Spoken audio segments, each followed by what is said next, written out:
Assalamualaikum warahmatullahi wabarakatuh. Perkenalkan, nama saya Fajria Fitriani, NPM 140610190007.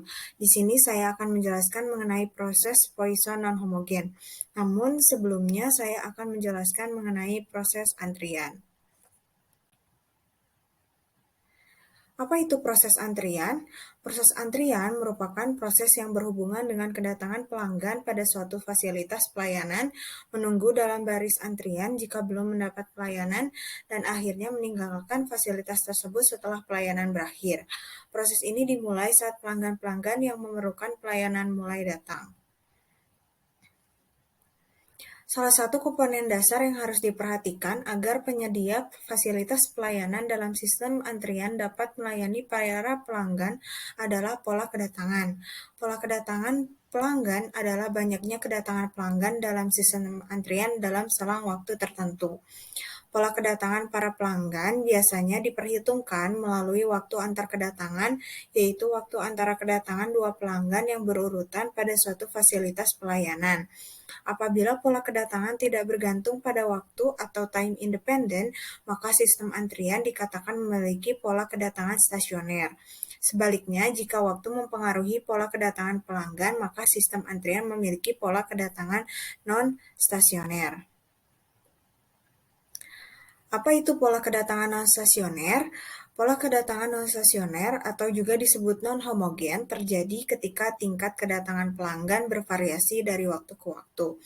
Ini adalah fenomena yang dialami hampir semua sistem antrian sampai batas waktu tertentu. Contoh pola kedatangan non-stasioner adalah yang pertama, jam sibuk baik pagi maupun sore merupakan produk dari sejumlah besar orang yang ingin menggunakan jalan raya pada saat yang bersamaan. Yang kedua, restoran memiliki periode sibuk saat makan siang dan makan malam. Dan yang ketiga, toko retail mengalami periode sibuk di bulan sebelum Natal.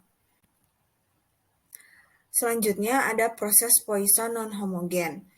Proses Poisson adalah suatu kejadian khusus dari proses menghitung di mana selang-selang waktu antar kejadian saling bebas dan semuanya berdistribusi eksponensial. Proses Poisson ini terbagi dalam dua tipe, yaitu proses Poisson homogen dan proses Poisson non-homogen.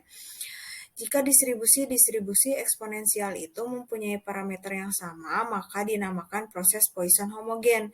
Namun jika tidak, maka dinamakan proses Poisson non-homogen.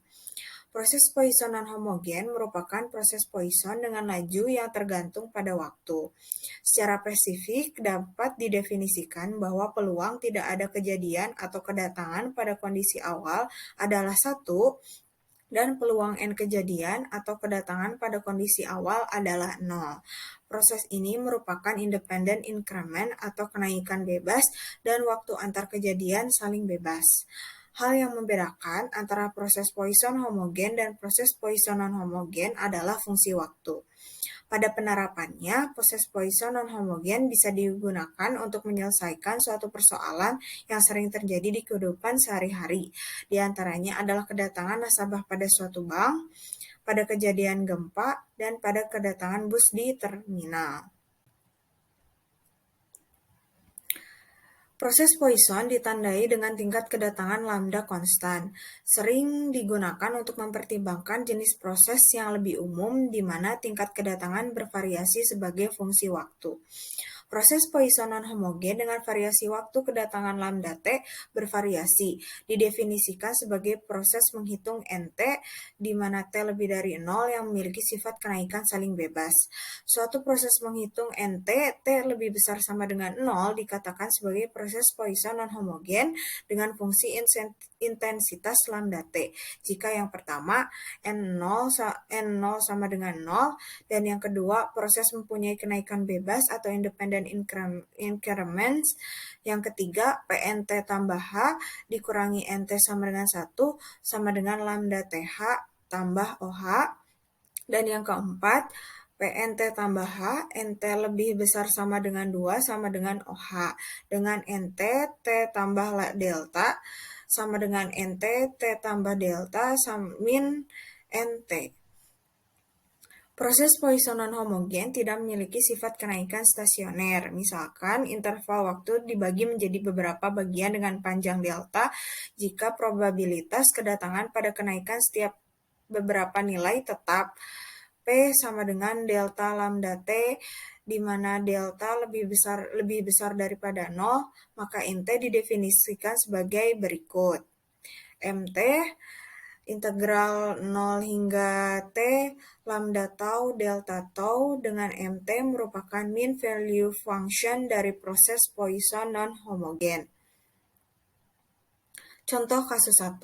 Misalkan diketahui permintaan pertolongan dalam suatu lokasi mengikuti proses Poisson non-homogen dengan fungsi rate lambda theta di mana 2T untuk waktu 0 sampai 1 dengan 2 untuk waktu 1 hingga 2 dan 4 min T untuk waktu 2 hingga 4. Dengan T merupakan ukuran jam dari mulai buka fasilitas tersebut, berapa probabilitas bahwa dua permintaan terjadi dalam 2 jam pertama operasi?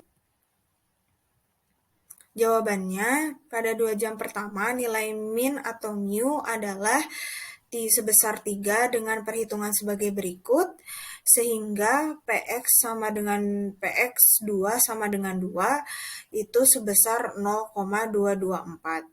Maka probabilitas bahwa dua permintaan terjadi dalam 2 jam pertama operasi sebesar 0,224. Selanjutnya, contoh kasus 2. Diketahui rata-rata banyaknya kedatangan bus di terminal jalur 1 setiap jam dikelompokkan menjadi 3, yaitu yang pertama, banyak bus yang datang per jam rata-rata berjumlah 15 bus pada jam 7 hingga jam 12. Lalu banyak bus yang datang per jam rata-rata berjumlah 9 bus pada jam 12 hingga jam 15. Dan banyak bus yang datang per jam rata-rata berjumlah 3 bus pada jam 15 hingga 17. Sehingga dapat dituliskan intensitas kedatangan bus di terminal jalur 1 adalah sebagai berikut. Lambda theta di mana 15 untuk 0 hingga 5 jam, untuk 9 rata-rata 9 untuk waktu 5 hingga 8 jam, dan untuk 3 bus untuk waktu 8 hingga 10 jam. Dengan MT sama dengan dari 0 hingga T lambda tau D tau. Maka MT berjumlah 108. Jadi dapat diketahui bahwa rata-rata kedatangan bus pada jalur 1 adalah sebanyak 108 bus per hari. Sekian dari saya, mohon maaf apabila ada kesalahan. Wabillahi taufiq wal hidayah. Wassalamualaikum warahmatullahi wabarakatuh.